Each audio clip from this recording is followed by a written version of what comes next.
Na cultura oriental, nós ocidentais, quando lemos notícias sobre a vida de grandes mestres da alma lá no Oriente, de homens e mulheres que dedicam suas existências a praticar yoga, a praticar diversos métodos do yoga e outras disciplinas vinculadas ao budismo também, nós ocidentais ficamos sem entender muito bem como é que alguém fica horas, dias, às vezes meses, às vezes anos, em uma determinada posição de yoga e qual o sentido disso.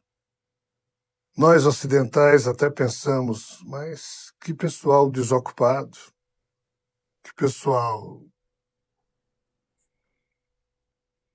que não tem emprego, que fica se dedicando a essas coisas. Então nós ocidentais, nós não temos nem lente psíquica para compreender todo um processo histórico dessa região do Oriente, e aqui me refiro à Índia, ao Tibete, ao Nepal, a parte da China, as Coreias, em que o modo como a cultura desse tipo de prática lá se desenvolveu valorizou a tal ponto a busca interior.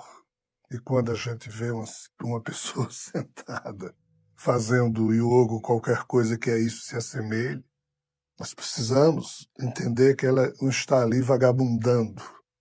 Ela não está ali dando uma de vagabundo, de desempregado. Não é isso. Ela está mergulhando no seu interior, naquilo que está não manifestado para quem está de olhos abertos, pois quando estamos de olhos abertos, vemos apenas o que está manifestado.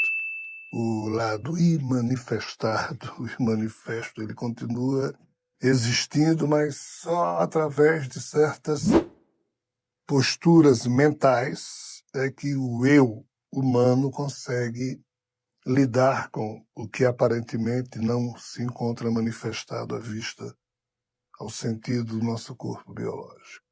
Então, lá na Índia, entre aspas, é fácil, porque na cultura familiar, quando um homem, uma mulher, um ancião ou um jovem, uma jovem, decide fazer yoga, decide ficar dias, semanas, meses em alguma caverna, em alguma montanha, ou seja, quando alguém busca o isolamento para poder praticar esse mergulho no oceano interior da sua existência, a cultura local aplaude, compreende, apoia.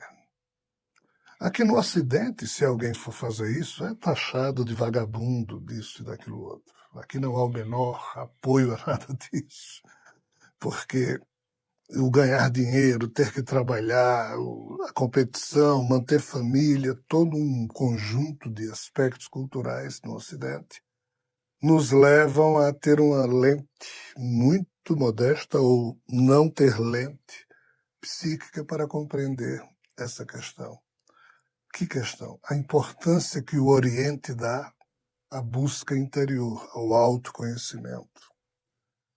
E foi basicamente devido ao fato de que, na minha vida de bancário, que não tinha tempo nem para ir, às vezes, a um banheiro, porque era atendendo tanta gente numa fila dentro de uma agência bancária, e eu me perguntava como é que alguém na minha condição poderia sonhar em, tendo nascido no Ocidente, desenvolver alguma técnica de yoga, algum tipo de exercício diário. E foi assim que, já que eu não podia largar o serviço, largar a família, largar a vida social para ir para algum lugar, eu resolvi desenvolver uma técnica ou um conjunto de técnicas, de postulados, de princípios, de propósitos, de metas, que eu, entre aspas, os traria para dentro do meu cotidiano, do meu dia a dia, em pleno trabalho. Em pleno dia útil de trabalho, eu trabalharia igual a qualquer ser humano, mas acrescentaria diversas técnicas ao meu cotidiano, e é exatamente isso que eu terminei criando para mim mesmo, ou seja, algo que eu chamei de mentalma, que era unir a minha mente e a alma, a mente lúcida e a alma limpa, e é esse o objetivo que eu pratico a mentalma. E foi assim que, através de módulos, concursos que eu fui produzindo, nós chegamos a 8 módulos, 7 já apresentei publicamente, até esta data em que gravo essas informações sobre o Mentalma, ainda não tornei público o módulo 8, mas o fato é que nós temos aqui os livros do primeiro módulo do Mentalma e do segundo módulo, foram os 2 lançados até agora. E o que é o Mentalma? Seria exatamente a yoga do cotidiano de um ocidental, que não podendo, como eu já disse, largar tudo para se isolar e praticar disciplinas nesse campo, eu criei muitas disciplinas para mim mesmo e fui fazendo isso no dia a dia e fui aperfeiçoando ao longo dos anos, há mais de 30 anos que pratico esses exercícios e, mais recentemente, transformei isso em curso e em livros. Então, convido você que, talvez como eu, busque aqui no Ocidente um modo de se dedicar a alguma disciplina parecida com o yoga ou alguma meditação parecida com as muitas que o budismo nos privilegia. Então, o Mentalma é talvez uma opção bastante razoável para quem busca a verdade, para quem busca o autoconhecimento, mas vivendo aqui no Ocidente, mal tem tempo de dedicar alguns minutos a outras coisas que não ao tipo de cultura ocidental que nos obriga a conviver com a realidade exterior. Mas, além da natureza do corpo animal, o ser humano tem a natureza espiritual da sua alma. E esta nos convida a mergulhar na realidade interior. E o Mentalma é um bom caminho, é um bom manual que nos ajuda a operacionalizar isso em pleno cotidiano da vida apressada aqui do Ocidente. Espero que possa ser útil a você. A respiração, no modo como nós humanos percebemos, ela é simples a gente entender. Porque, em tese, ela é algo que retira da atmosfera os elementos químicos que penetram pelas narinas. Então, quanto mais longo for a inspiração, mais riqueza este corpo físico absorverá. Aí a segunda parte, famosa kumbhaka, quando você segura a respiração, você respira e segura. Para que serve isso?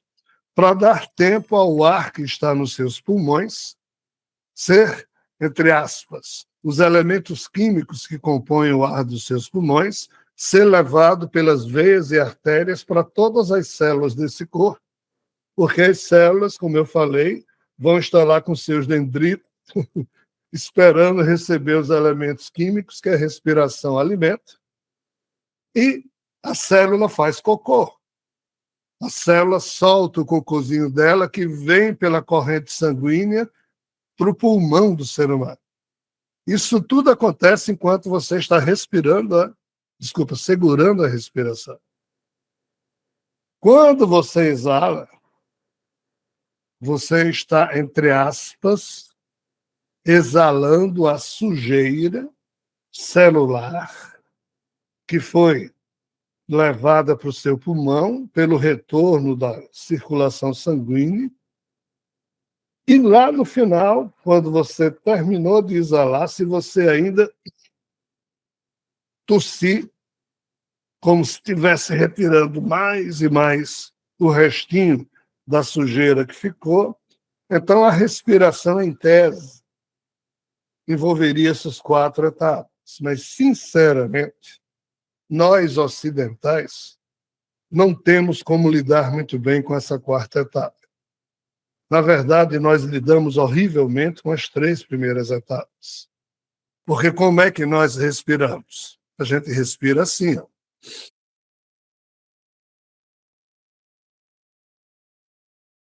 Quando a gente não está prestando atenção, e vocês não estavam, o corpo de vocês estava respirando assim.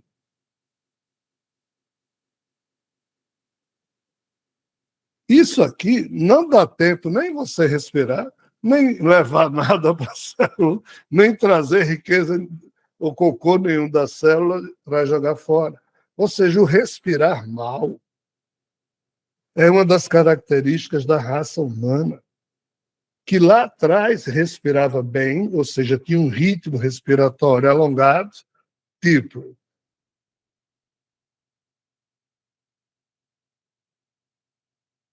inspirava em 3, 4, 5 segundos, segurava 4, 5 ou mais segundos e exalava em 5, 6 segundos. Isso é bem diferente de fazer como a gente faz. Os nossos ancestrais só deixavam de respirar longamente e passavam a respirar quando eles viam animais selvagens e eles queriam correr, então eles respiravam assim para o quê? Fazer com que o coração bombeasse mais sangue para a musculatura para poder correr. Nós hoje somos tão neuróticos e fomos tão duramente condicionados a sermos não muito inteligentes, que todos nós hoje respiramos assim. E isso é horrível. Então, o corpo espiritual da gente, o prânico, também, entre aspas, respira.